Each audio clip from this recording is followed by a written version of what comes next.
जय Hind students. Students, आज की क्लास में हम आपको दांत के बारे में पढ़ा रहे हैं, यानी ह्यूमन टीथ। ये जानना बहुत जरूरी हो जाता है। क्यों? क्योंकि ये कई एग्जाम में यहाँ से क्वेश्चन पूछे जाते हैं और हमारा एक शरीर का भाग है, हिस्सा है, तो जानना जरूरी हो जाता है। तो चलिए, आज की क्लास में आप क्लास को देखते ही याद कर लीजिएगा, आपको बाद में याद करने की कोई जरूरत नहीं है। तो यहाँ पर देखेंगे स्टूडेंट्स कि दांत यानी मानव दांत, इसको इंग्लिश में ह्यूमन टीथ बोलते हैं। यहाँ पर देखेंगे तो दांत का मुख्य कार्य क्या हो जाएगा स्टूडेंट्स? भोजन को चबाना, काटना, फाड़ना, पीसना और इसके अलावा बोलने में मदद करता है। क्योंकि अगर दांत नहीं होगा स्टूडेंट्स तो आप भोजन कैसे खाएंगे, है ना? और इसके अलावा बोलने में बहुत बहुत बहुत मदद करते हैं। क्यों? क्योंकि स्टूडेंट जब दांत टूट जाता है वो क्या होता है?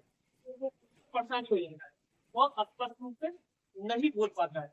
इसलिए दांत का होना बहुत जरूरी है। इसके अलावा देखेंगे तो इसका निर्माण की बात की जाए,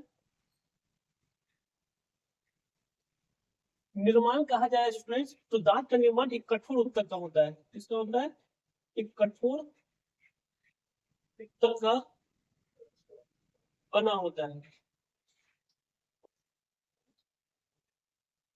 दांत एक कठोर उत्तक का बना होता है, न कि हड्डी का बना होता है। अगर कोई बोल दे कि दांत हड्डी का बना होता है तो वो गलत हो जाता है। ठीक है, दांत एक कठोर उत्तक का बना होता है।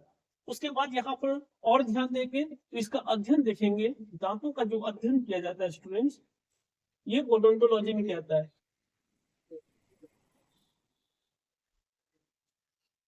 ओडोंटोलॉजी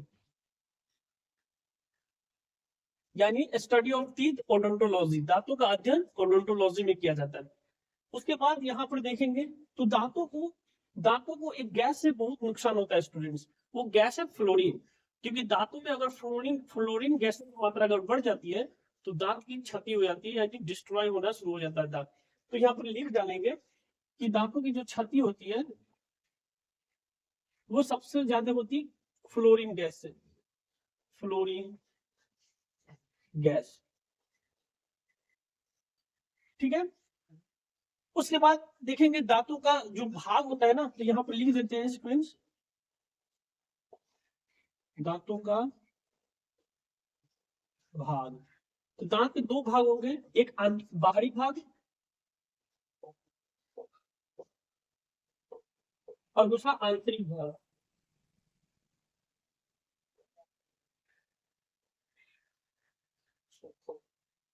इसमें इनेबल आ जाता है और इसमें डेंटाइन आ जाता है। ठीक है, अभी हम यहाँ पे समझाएंगे स्ट्रक्चर तीत का, समझाएंगे कौन इनामेल है और कौन डेंटाइन है और कौन रूट है। ठीक है, तो ध्यान दीजिएगा यहाँ पे जो ये वाला भाग दिख रहा है स्टूडेंट्स, दांत का जो ये स्ट्रक्चर है, तो ऊपर वाला जो भाग होता है इसको बोलते हैं इनेमल। इनेमल बोलते हैं, ठीक है। और दांत के ठीक नीचे वाला ये जो पोर्शन दिख रहा है इसको बोलते हैं डेंटाइन। इसको बोलते हैं डेंटाइन, ठीक है।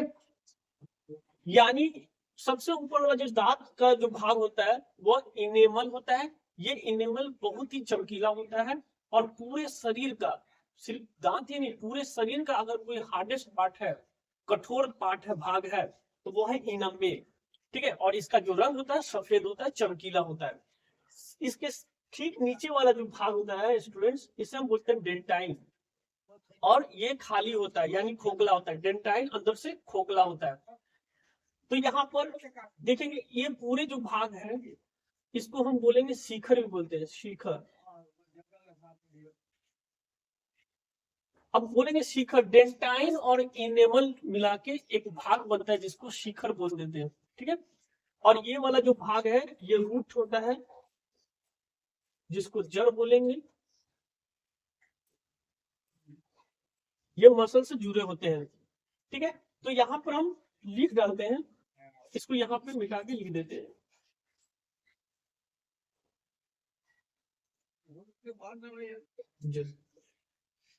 इनामेल जो बना होता है वो किसका बना होता है? Calcium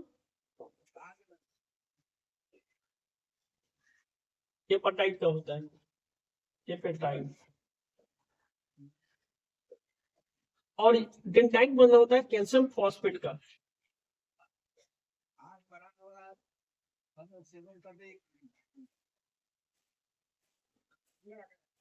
calcium phosphate.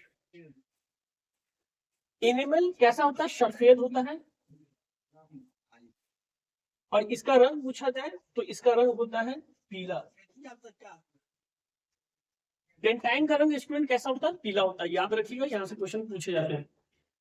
उसके बाद यहाँ पर देखेंगे स्टूडेंट्स, तो एक होता है परमानेंट और एक होता है टेम्पोररी। तो यहाँ पे अस्थाई दांत देखेंगे, अस्थाई दांत जिसको इंग्लिश में बोलते हैं परमानेंट टीथ।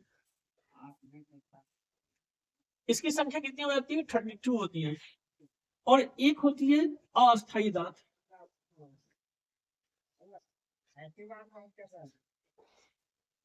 जिसको टेम्पोररी टीथ बोलेंगे।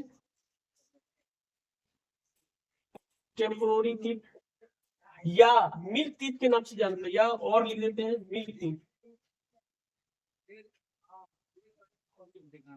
या मिल्क टीथ के नाम से भी इसे जाने जाते हैं। इसकी संख्या कितनी होती है? 20 होती है। मिल्क टीथ की संख्या कितनी हो जाती है? 20 पीस, है ना। अब ये देखिएगा तो जो एज होता है यहाँ पे लिख देते हैं 10 से 12 ईयर्स तक में मिल्क टीथ टूट जाते हैं, है ना। 10 से 12 साल के एज में ये मिल्क टीथ टूट जाते हैं और फिर ये दोबारा होते हैं, ठीक है। तो पूरे जीवन काल में, पूरे जो जीवन काल होता है उसमें मनुष्य को कितने दांत होते हैं? तो 52 होते हैं। ये नेक्स्ट क्लास में हम बताएंगे टाइप ऑफ टीथ और ये